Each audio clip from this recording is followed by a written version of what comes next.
even downright cruddy, buddy. Wish I missed the past, buddy, but there's still Buddycast.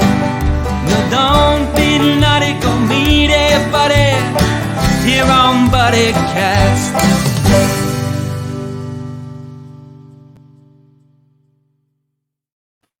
Hiya, buddies! It's time for another episode of your favorite show, Buddycast. First things first, let's address the elephant in the room. I'm having a bad hair day. Yes, I know, I understand. Trust me. I was battling it out the whole thing, and you know, Jonas, have you ever seen Christmas Vacation? I have.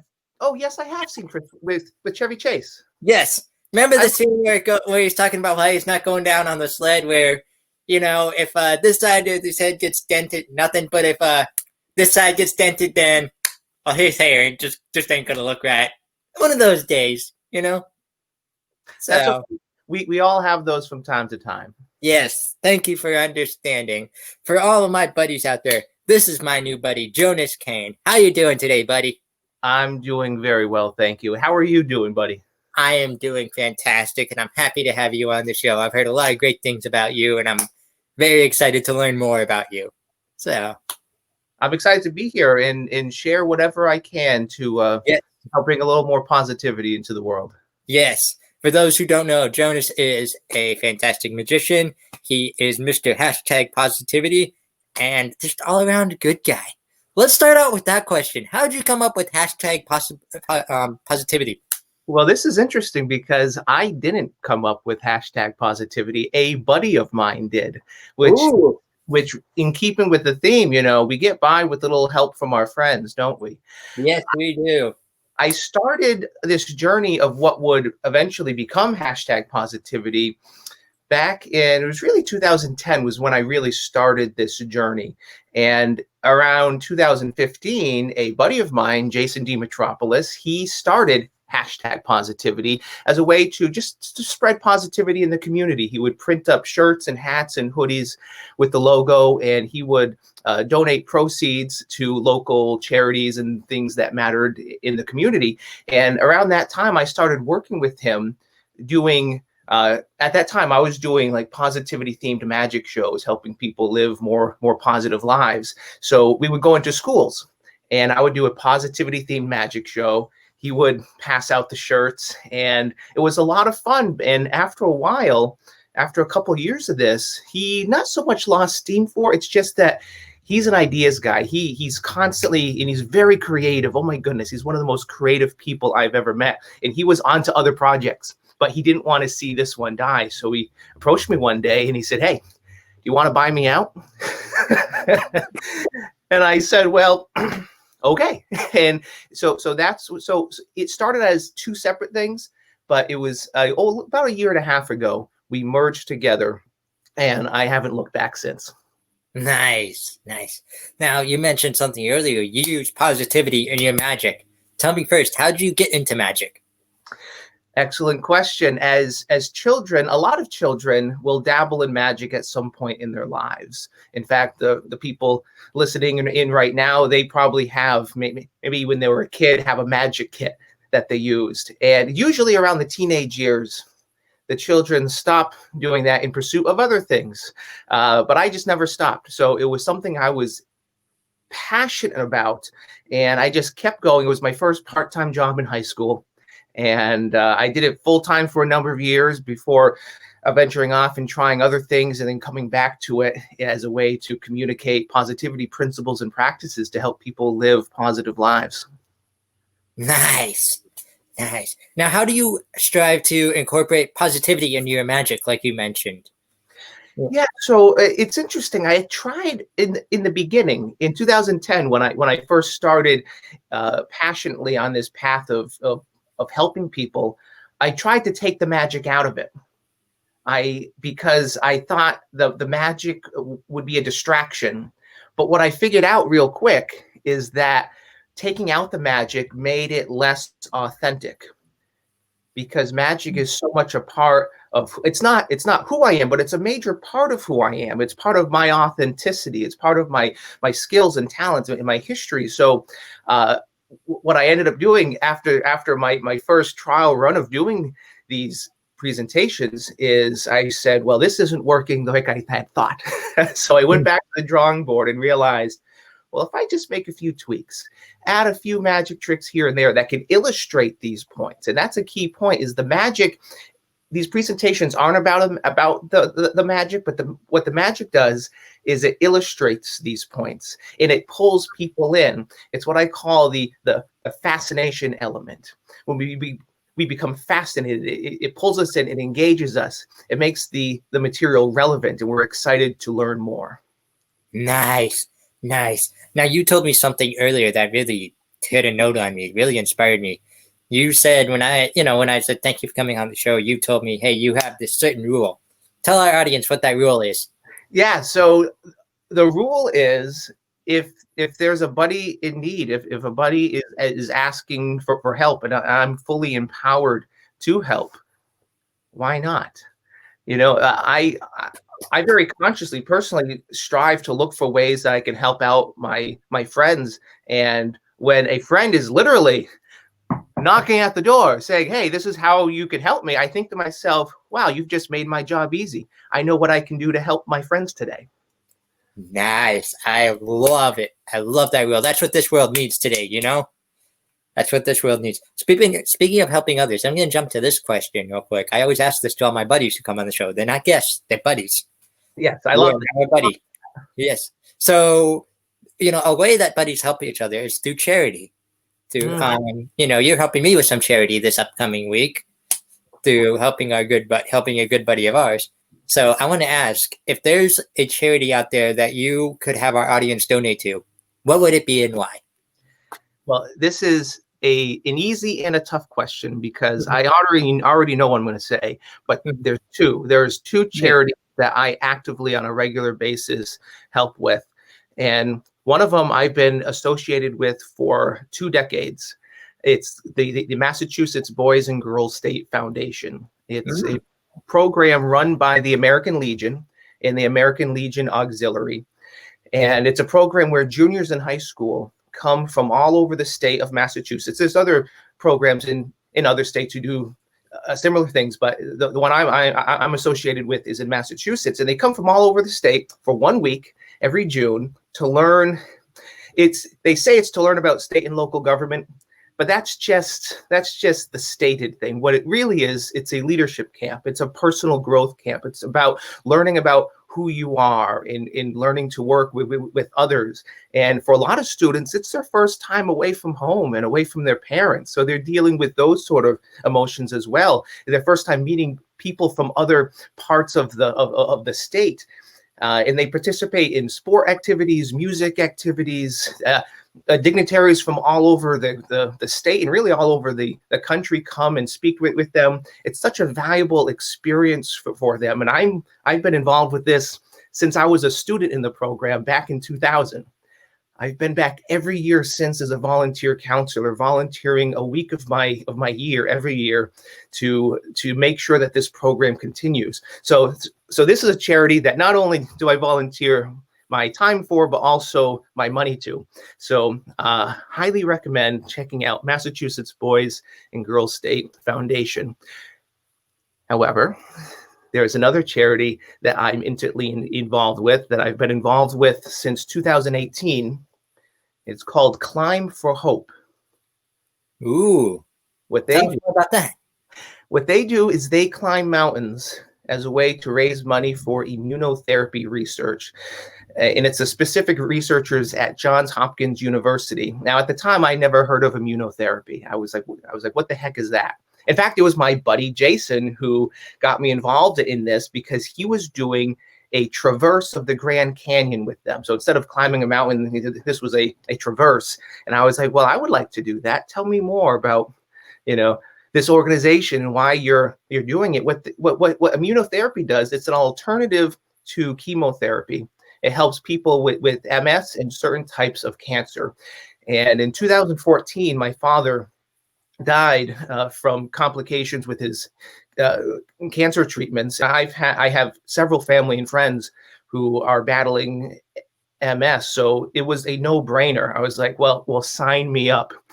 Little did I know what I was getting myself into. Nick, have you ever traversed the Grand Canyon? I have not. And anyone listening, have you ever traversed it twice in a span of 2 days? I went from one side of the canyon to the other and then back again over a span of 2 days. I didn't know what I was getting myself into, Nick, because we weren't even halfway through on the first day. And I stopped. I told the group, I was like, hold up. I need to sit on this rock for a moment.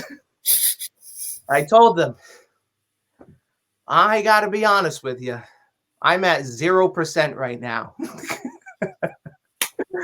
But then I remembered the research that I had just read recently, and I'll have to paraphrase, but it's essentially there was this research done of athletes, and they showed that these researchers asked them to go to just do this physical activity as long as they could until they couldn't do it anymore, until they were at 0%. So they did. They went as far as they could, and they couldn't do it anymore. And then the researchers said, okay, now do it again. And Nick, you know what? They did. They thought they were at 0%, but what the researchers found is that that's really only about, I think it was 70% of what they're capable of. Was it 70% or was it 30%? I might be confusing the stats. But what I learned from this was when you think you have given it all, you haven't. So here I am sitting on this rock, telling them I'm at 0%, but also stating that I know I can give more because of what I've learned. So I said, I don't know how I'm going to do it, but I'm going to do it. And I did. I made it to the other side. And then the one of the hardest things in my life was going back into the canyon the next day, because this time I knew what I was getting myself into. I know what I have to do, but I don't want to. Exactly. And yet I kind of did want to, because that's what is the beauty about Climb for Hope. What I absolutely love about them, climbforhope.org, check them out, is that people don't volunteer for cancer. They don't volunteer for MS. Our loved ones don't volunteer for these things. So we step up and volunteer to endure these physically challenging experiences. And so that, with the hope that it'll alleviate the suffering in our world. So that's why I go with them. I've done 2 trips with them, Grand Canyon, and then last year I did Mount Adams in Washington State, this 12,000-foot mountain. I was able to summit on the anniversary of my father's death. It was such a moving experience. I was supposed to do Rainier last year, but the pandemic closed that down. So I'm doing Pico de Orizaba with them in Mexico in March, hopefully, so long as the pandemic cooperates. Nice. Now, I want to ask you, let's go to being a magician. Let's go into some of your. Do you have a story of someone you did a magic trick for and they just left you inspired afterwards by their reaction, or do you have one of those positive feel good stories from your act? You know what I mean? You know what I'm talking about? Yeah. So I'm thinking of a handful of experiences. I think probably the one that really sticks out the most is I used to work at a restaurant as a house magician. Every Thursday night, I would go in during the rush hour to entertain them as they're waiting for their food to arrive, to keep them happy, so they're not wondering, where's my food? So really, as a magician in a restaurant, you're really hired as distraction, not as an entertainer. So I did that for many years, and one day I went in and I was performing for this group, and then this other group was sort of eyeing me, and if they're looking over at me, pointing and looking, I could tell, okay, they want to see some magic next. So after I finished performing for this group, I went over to that group, and before I even started, they said, Jonas, I just want to stop you here because we have to tell you this story. And they shared with me their story, and I'll paraphrase. They had been in maybe a year earlier to that same restaurant, and they saw me perform. But they were coming from a funeral. Mm. And they weren't in any mood to laugh and smile at all and experience wonder. They were coming from a place of deep pain. And yet, for just that probably 5-minute interaction with them that day, they were able to, even in the midst of their pain and sorrow, they were able to smile. They were able to experience a little sunshine, a little break from their grief. Yes. I'm getting goosebumps just thinking about it. Yes. And you know what? That leads me to another question that I'm dying to ask you, because you are Mr. Positivity himself.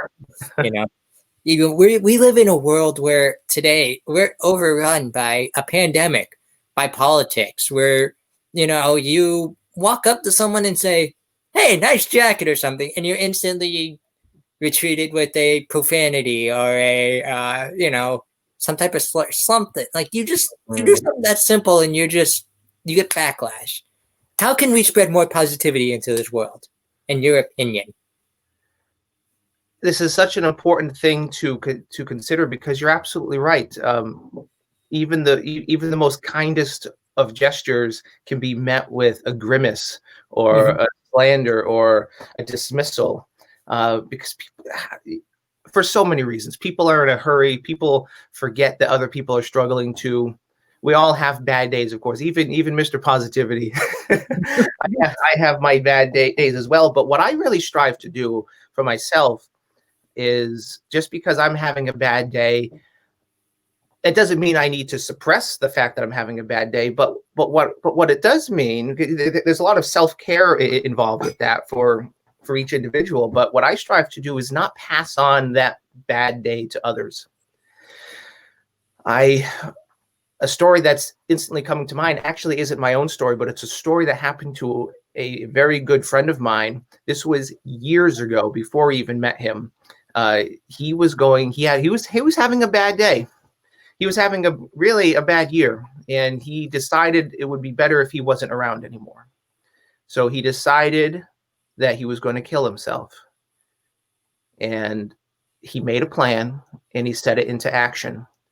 But there was just a few things he had to tidy up first. And one of the things he needed to finish one last assignment. He had to make copies. So he was at this like business complex, standing in line behind this woman, waiting to make copies. And meanwhile, he's thinking, I have an appointment to get to.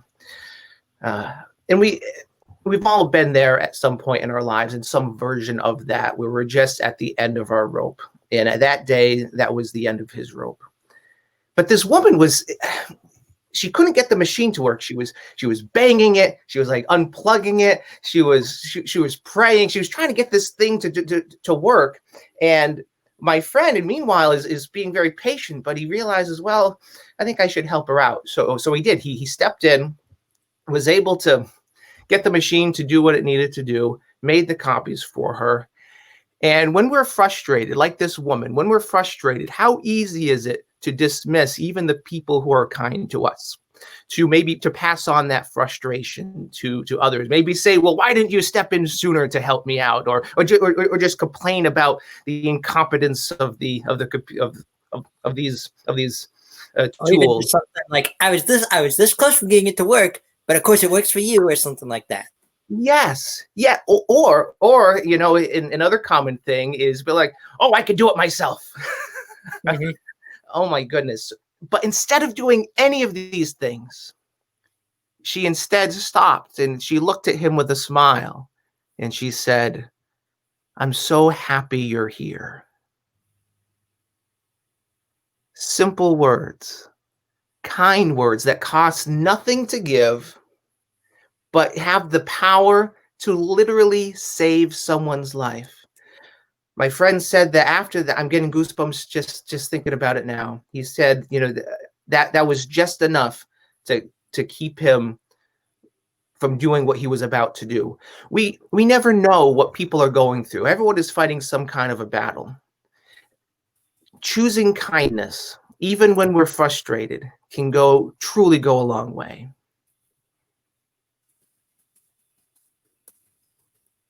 I was just typing out a little message to my buddies, but that was powerful. To all my buddies, Jonas is right. Yeah. I'm happy you are here. If there's anyone out there who needs that message, please know everyone is a buddy to me. Everyone is, you're not, when I say buddy, I don't take buddy as in like, hey, buddy, how's it going? Or, like, I don't take buddy, I take buddy as the step up from friends, like a brother, like what you would consider a brother, like you have your friends and then you have your brothers. Yeah. So, I like.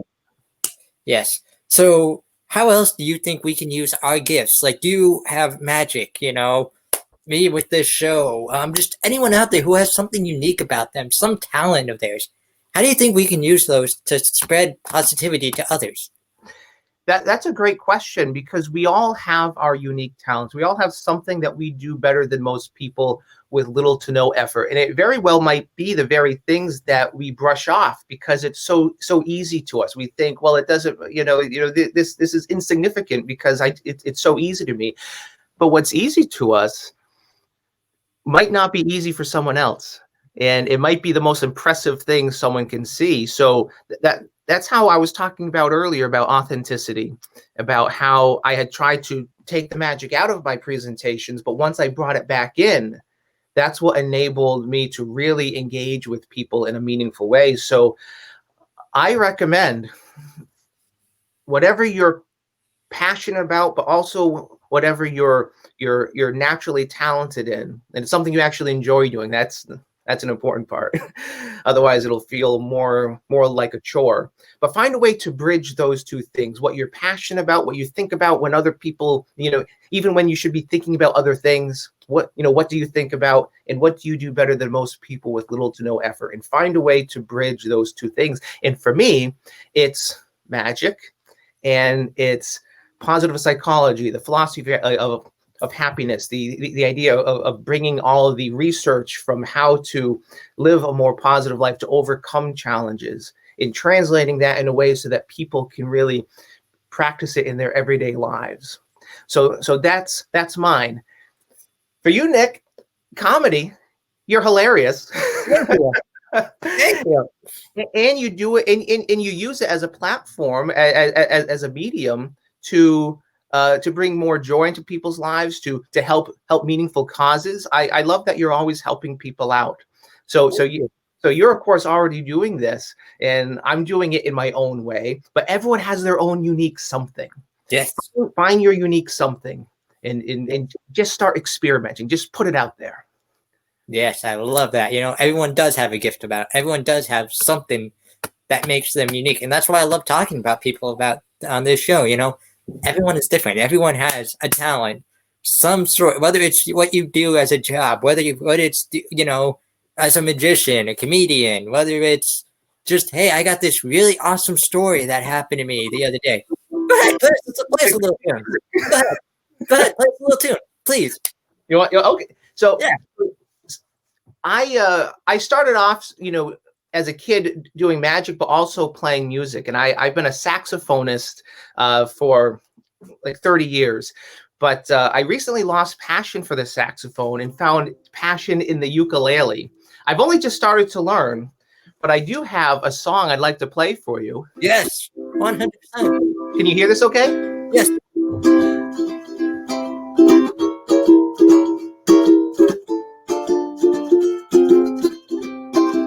I could navigate the ocean on a homemade boat, fly across the desert on a 10-pound note. I could do almost anything if everywhere I go I could take your love with me.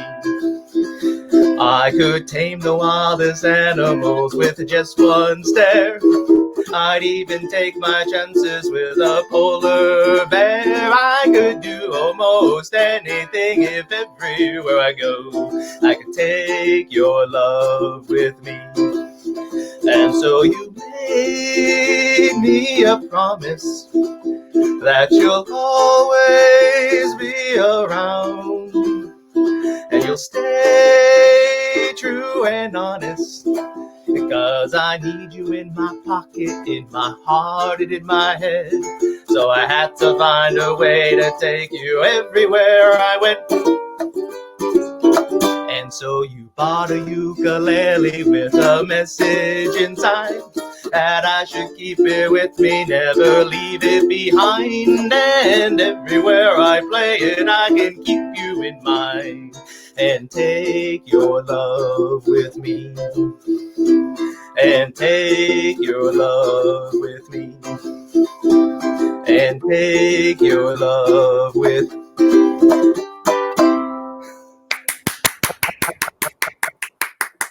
That was incredible. Thank you, Nick. Thank you.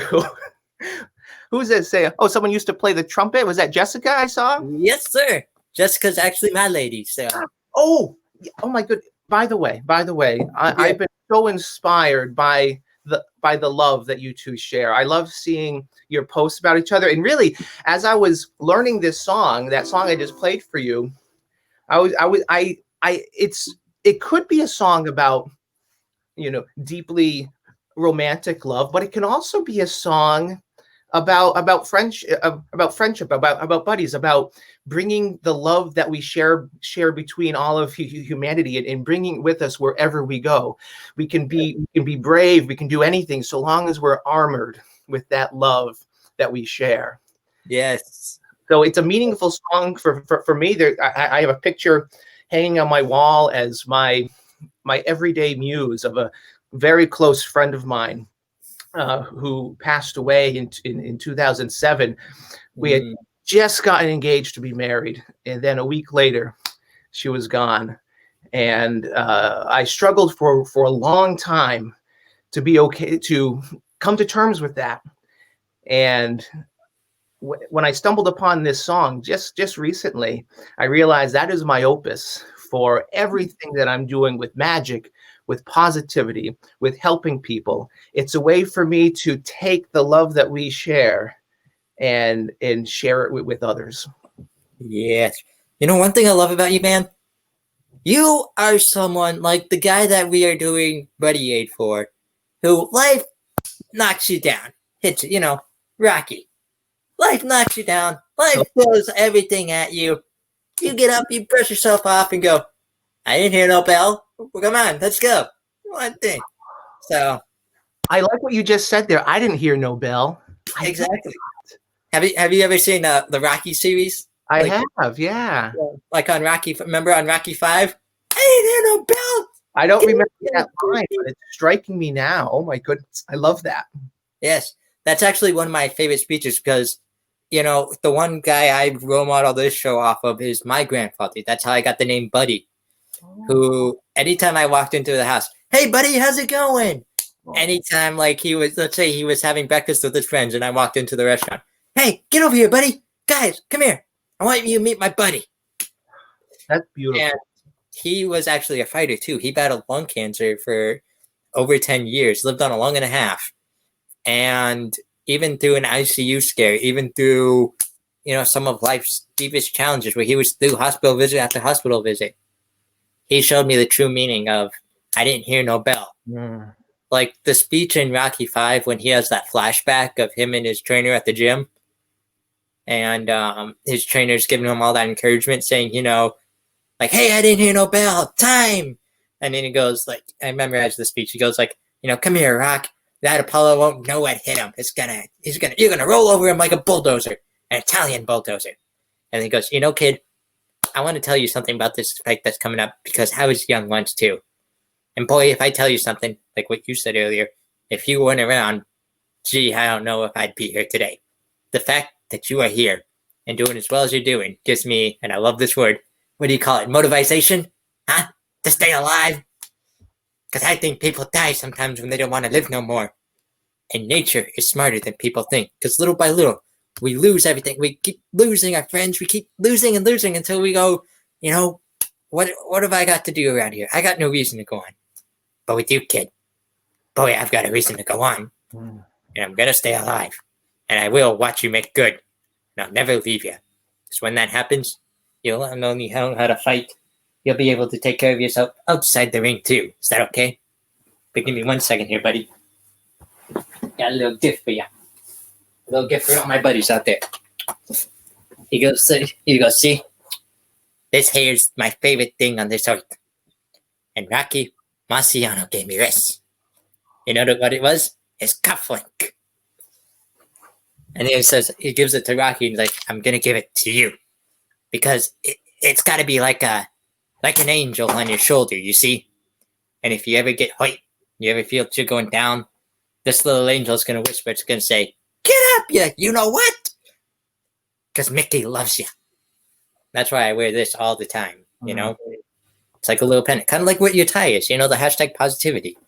Like, it's that little reminder that whenever you get hurt, you feel you're going down, that little angel is still on your shoulder whispering to you, get up. Because I didn't hear no bell. So, but let me ask you, speaking of role models, who are some of your role models in life? Today, you are, Nick. Aw, thank you. I loved everything you just shared with us. That really hit me. Thank you. Role models are everywhere. Yes. We can learn from everyone. I like to think that we're all teachers, and even negative role models are still role models because they're showing us what we shouldn't do or what we don't want to do. So some of the role models that come to mind for me, I'm thinking specifically within the magic world. I guess I could start there. David Copperfield got me started. As a kid growing up, I had a severe stutter. I was incredibly shy. I couldn't, even if I wanted to communicate, I couldn't. But I didn't want to communicate because I was so shy.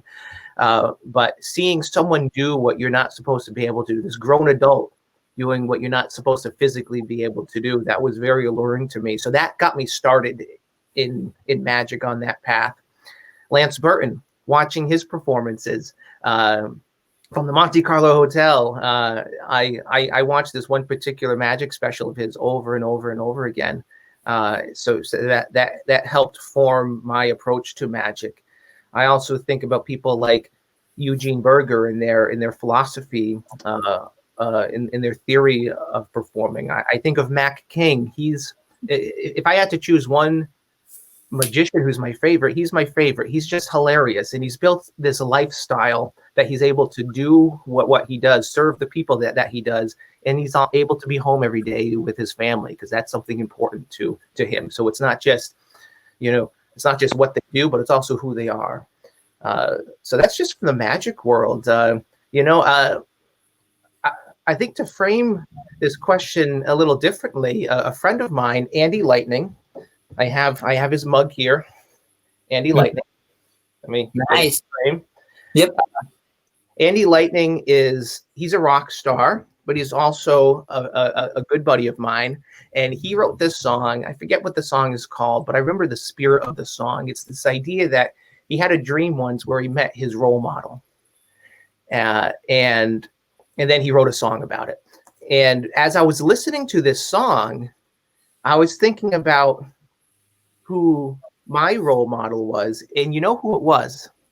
Who was it? It was me, but an older version of me, the me further down the road, the me who I'm aspiring to be. And I imagined having a dream where I met myself, the one that I'm aspiring to be. And, you're passing advice along to myself, asking myself questions. And when the song ended, I thought, well, isn't that profound? My role model is me, but it's the part of me that I'm working on, that I'm striving to bring out. It's the qualities that I see, that I admire in others, but I also see reflected in my own heart that I can bring out into the world. So that's my role model, me, but further down the road. I love that. That's what the world needs. To be your own role model. To model yourself. Like, who do I want to be? Who do I want to meet in 5 years down the road and say, that's who I want to be? Not just like these movie actors or these sports role models. Like, anyone can be a QB. Anyone can be, a movie. Sure, it takes a lot of time, practice, all that stuff. But, anyone can be a good quarterback if they put their heart and soul into it. But it takes a special someone to be that good character, to be that, not only that QB, but the QB who willingly goes to the children's hospital after every game and spends time with the kid, you know? Not just because it's for the publicity, but because it's for who they are. And Nick, you had asked me before this interview if I'd be willing to share a little magic, and I have a magic trick that can illustrate this beautifully. May I share this? Absolutely. The stage is yours, my friend. Because one of the most common questions that people ask is we focus so much attention on what we do that we oftentimes forget to ask the even more important question of who we are on the inside. And this is natural considering everything we've done up until this moment. What's one of the first questions on our parents' mind and on our teachers' mind, especially when we're teenagers? It's, what are you going to do with your life? And then as adults, what's one of the first things we ask someone who we just met? Well, what do you do? Of course, this is what we're going to think about when we're constantly being asked these questions. However, when we focus too much attention on what we do on the outside, without considering who we are on the inside, we're going to run into problems every time, because what we do should really be informed by who we are. And when we do this, when we ask these sort of questions of character, of who we are, then regardless of what we're doing, we'll always allow our true inner selves to shine so we can have an authentic, purpose-driven life. The question becomes, what can you do? How are you bringing your true inner self out? So what you do will dance in harmony with who you are. And thank you for letting me share this with you and your listeners now. Thank you, my friend. Thank you. That was awesome. This is something I think about constantly. It's about, regardless of what we do on the outside, how can we bring our true inner selves out? Even if we're not necessarily doing what we want to do. I think often about the people during the pandemic who, they're losing their jobs. They're no longer able to do what they do because through no fault of their own. And they're really losing their sense of identity, a lot of these folks, because they've been focused so much on what they do that they forget who they are. Yes. But regardless of what we're doing, how can we bring our inner selves out regardless of what we do? 100%, my friend. 100%. Now I'm going to ask you 2 questions I always ask on this show. The first one, in your own words, what does it mean to be someone's buddy? 2 things come to mind. Love your neighbor as yourself. The golden rule. One of my favorite stories is the story of the Good Samaritan, who this person was beaten and robbed and left for dead on the side of the road. And these 2, very high society, hoity-toity folks walked right by because this person was, because they couldn't be bothered. And yet the Good Samaritan, who's considered in the story is considered a lower in society, was the one who actually stopped to help. And the question is, who was the neighbor? Who was the buddy in this story? Who was the buddy, Nick? The Good Samaritan. The Good Samaritan, the one who showed mercy, the one who showed kindness and compassion, who sees the suffering of others as their own suffering. Another thing that comes to mind, I showed you one earlier, the Andy Lightning mug. Mm-hmm. I also have a Faust mug. Oh, my good buddy. I have, Trent. He has his own mug. Trent is actually going to be the co-host for Buddy Aide. I heard. I'm so excited. I had the opportunity to work with Trent on a project last year, helping another buddy of ours, and he is hilarious. I love Trent. Have you ever met Dr. Albert Ross? I have met Dr. Well, I haven't met, but I've seen Dr. Albert Ross. Yes, absolutely. Hilarious. Yes, and Trent was perfect for it. Trent was actually the one who notified me about our cause. he sent a group message out, and I was originally planning to do a buddy aid. I'm thinking like, hey, you know, November, what can we do? Because last month we did it for Little People of America, because that's my, you know, I'm a little person. I watched it, and that was fantastic. Thank you. And I'm like, okay, maybe we can make this into a monthly routine, you know. And I'm thinking, what can we do for November? Maybe like a soup kitchen, or maybe like some, you know, something to do with like feeding people. And then Trent sent me that situation happened. That, you know, the situation. You've heard the situation. Our good friend Tommy was walking his dog and got hit by a car. And I'm like, okay, new cause. Like, it automatically came to me. It wasn't even like, well, maybe I could save it for next month. It was just out of my head. That's who we're going to do. And everyone unanimously agreed. I sent a message out to all the buddies and said, hey, look, change of plans. Let's go with this route. Would you guys be willing? And everyone, 10 out of 10. Yes, yes, yes, absolutely. So, but yes, you brought up two of our great buddies. You know, you brought up someone who is usually, he unfortunately had another commitment that night. But Chris Heron, my partner in crime. Chris and me, I've done shows together. We are like this, you know. He is. I can't wait to meet him in person, because I've only met him virtually and everything, but I know him well enough today that if my life were to be on the line and it was up to him, I would have the utmost confidence that I'm safe, that I'm okay. He's a good soul. I love him. And he's a great magician. Yes, his magic. Yeah, he's one example of a performer who's been able to take what he does and really make it unique, make it his own, make it different. Yes.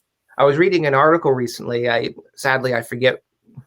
It was an interview, and I forget who it was, but I remember the spirit of it. And the spirit of it was a lot of magicians. It was in Vanishing magazine. I can tell you that much.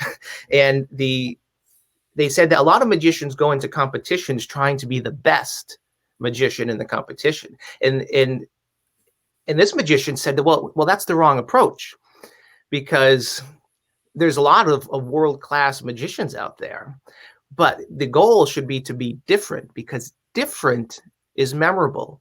Different is what sets you apart. Different is the difference between no one knows your name and all of a sudden you have a multi-million-dollar contract. Mm-hmm. Difference is, you know, I'm thinking about, you know, the Smothers Brothers were yes. Folk singers way back when, and no one knew who they were, but they said, how do we make this different? What if we told some jokes? And all of a sudden they had their own TV show. I'm thinking about Willie Nelson, who I just recently learned about his story. He was just like a cookie cutter country singer. And then one day he just decided to make a few changes, and he became Willie Nelson. Mm-hmm. His style, changing the way that he does it. And I think about people like the Beatles. I think about Elvis. Look at Elton John.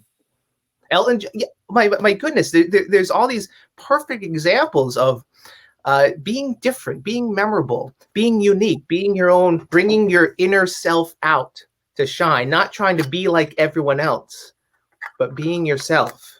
That's what's going to make a world of difference. Yes. I actually was interviewed in back in 3rd grade, and I still have this quote on my, I still have this quote up there. I have the article clipped out, and apparently back then I said, you know, if we were all the same, how would we be able to tell each other apart? I love that. Yeah. We're all the same. How can we tell each other apart? Like, what can we do? You know, if you and me are the same, who's doing the interview here? Who's doing the, you know? I'm reminded of, I used to watch South Park all the time. Mm-hmm. And there was this episode where the Marklars, Mm-hmm. and the Marklars would only speak Marklar. And everyone was named Marklar, and their only words were Marklar. So it was impossible to tell anyone apart. So you're absolutely right. We need to have different. We need to have some way to say, okay, this is you. And other than the fact that I'm me and I'm in you're you, we're completely the same. But other than that. Yeah, absolutely.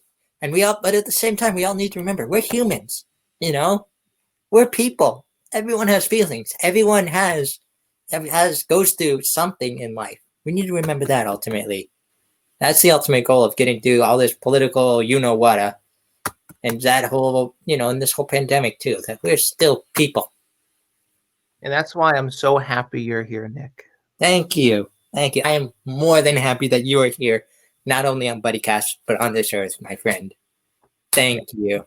Thank you. And you know what? I think it's time now for what I call the ultimate Buddycast buddy question. Are you ready? I don't know. I'll see. What is your advice? This is going to be a two-part question for you. First off, what's your advice for anyone who wants to be a magician? Okay. To my advice, if I were forced to give an answer right now on the spot, would be pick one trick, one magical effect that you really, really like, and then give it your all. Perform it every chance you can for as many people as you can. Try different scripts, try different routines. Maybe it's a joke you really like, you can put in there. Maybe there's a story you really like, or maybe there's music. You want to play music in the background and not say anything. Just start with one magical effect and just look at inside and out. What can it say? What can you say with it? And just start there. And then after you've exhausted that, keep that, but then move on to another one. In what you're doing is you're building a repertoire of not just tricks. It's not just collecting a bunch of tricks that you can do 200 different tricks for someone, but just taking one magical experience. Like, even if it's just little plastic boxes, what can you say with it? How can you affect someone's life with it? Make it something special and meaningful. Love it. And now the second one I'm kind of hyped up for. What's your advice for #positivity? For positivity on this world? How can we spread more positivity? I think we've really been talking about this whole time, I suppose. So I think I'd like to just highlight a couple things. And one of them is the idea of seeing your life as a grand adventure, as literally a hero's journey. Joseph Campbell talked about this idea of a hero's journey, and seeing our own lives as being that hero in the journey, and thinking about the heroes in stories that you already like. Think about the things that you admire in those heroes, whether they're true stories or even if they're fictional stories. They still point to the truth. I'm thinking of I've watched a lot of the TV show Gunsmoke, this old Western. It's the longest running Western, I think, in history. Marshal Matt Dillon, he's like the archetype of the person. He knows who he is. He knows his place in this world, and he's going to bring his inner self regardless of the consequences. He's going to do what's right. So seeing those qualities that you like in others, that you recognize in yourself, and really bringing those out. Seeing your life as an adventure is, and even if it's just you're walking in a parking lot, or you're driving down the road, or you're shopping at the grocery store, how can you bring those qualities, that character out, so that regardless of what's going on around you, you know who you are, so that even when disappointments come, it doesn't have to destroy you, because you know who you are at your core. This is something that I didn't know and didn't embrace. I didn't embrace it because I didn't know it when my friend died, and I nearly lost my own life because of it, because I went into a very dark place. And I'm so thrilled now that I've embraced this, because I've had disappointments now since then, but I have that strong inner core now, so regardless of all the negativity around us. I love that. Love that so much, that you don't let the pain of the past distract you from the hope of the future, Climb for hope. Love it. Love it. On that note, to all my buddies out there, this is my new buddy, Jonas Cain, an official buddy of Buddycast. Thank you so much for spreading your positivity, your words of wisdom, everything on Buddycast. This is what the show needed. This is what the show needed. Because that's what a two buddy is. You know. Thank you for having me, Nick. It's been a joy. Yes. Yes. You can catch Jonas on Buddy Aide Friday. On the Friday the 13th. We're gonna make it someone's lucky day. It's an unlucky day, Jonas, but we're gonna make it someone's lucky day. Friday the 13th for our buddy Tommy. You can catch Jonas on Buddy Aide, 8 p.m. EST. For all my buddies out there, I'm your buddy Nick Sorensen. And like I end every single show, Jonas, do me one favor today. Go be someone's buddy. Happily. We'll catch you next time here on Buddycast. Well, the days are going fast, buddy, we've got to make them last, buddy, before they've all gone past, buddy, tune in to Buddycast. No, don't be nutty, go make it, buddy, here on Buddycast.